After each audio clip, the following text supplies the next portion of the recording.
ఆరు గ్యారంటీల అమలు దిశగా చర్యలు చేపడుతున్నట్లుగా తెలిపారు తెలంగాణ డిప్యూటీ సీఎం భట్టి విక్రమార్క. అయితే దీనికి బీఆర్ఎస్ నేత బాల్క సుమన్ కౌంటర్ ఇచ్చారు. హామీల అమలుకు సహకరిస్తామని తాము చెప్పాక కూడా తమపై బురద జల్లే ప్రయత్నాలు ఆగడం లేదన్నారు. అప్పుల కుప్పంటూ రాష్ట్ర పరపతిని తగ్గించడం సరికాదన్నారు.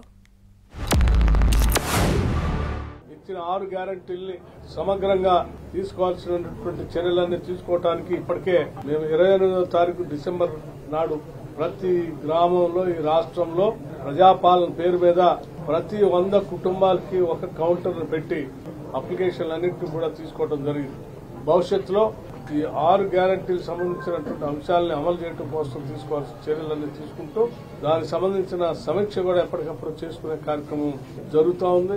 డెఫినెట్ గా కొన్ని రోజులు మేము కూడా చూస్తాం, సహకరిస్తాం. మీరు ఏమేమి చెప్పారో 100 రోజులు అన్నారు, అవన్నీ ఇంప్లిమెంట్ చేసే ప్రయత్నం చేయండి. మేము పూర్తి స్థాయిలో సహకరిస్తామని చెప్పిన తర్వాత కూడా ఆ పనిని పక్కకు పెట్టి మా మీద బురద జల్లేటటువంటి ప్రయత్నాలు, ఏదో అప్పుల కుప్ప రాష్ట్రాన్ని చేసిరని చెప్పి సృష్టించినటువంటి ఆస్తులు, పెంచినటువంటి తెలంగాణ యొక్క ఖ్యాతి, పెరిగినటువంటి తెలంగాణ ప్రజల భూముల ధరలు, కూడినటువంటి ఆస్తిపాస్తులటువంటి విలువ, వీటి గురించి మాట్లాడకుండా ఎంతసేపటికి తెలంగాణ రాష్ట్రం ఇమేజ్ను దెబ్బతీసే విధంగా అప్పుల కుప్ప అని చెప్పి మాట్లాడి తెలంగాణ రాష్ట్రం యొక్క పరపతిని తగ్గించేటటువంటి ప్రయత్నం.